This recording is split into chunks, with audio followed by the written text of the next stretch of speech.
በሁለታችሁ መጣላትና በሁለታችሁ መሃል እንደዚህ አይነት ነገር በመፈጠሩ ደስተኛ ሊሆን የሚችለው ጥቂት ሰው ካልሆነ በስተቀር ምንም አይነት ክፋት የለባችሁም። ስናቃችሁ ጀምሮ እዚህ ደረጃ እስክደርሱ ድረስ የመጣችሁበትን መንገድ ብዙዎቻችን እናውቃለን።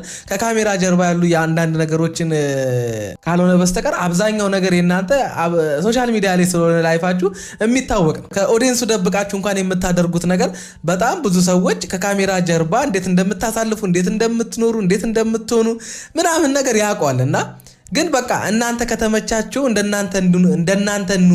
እንደናንተ ሐሳብ እንሁን ብሎ ስታዝኑ አብሯችሁ ያዝናል።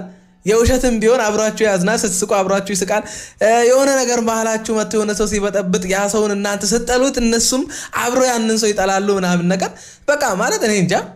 እድለኛ ናችሁ እግዚአብሔር እንደዛ አይነት ሰው ስለሰጣችሁ፣ እንደዛ አይነት ኦዲየንስ ስለሰጣችሁ። በቃ ሳይሰለች በእናንተ በቃ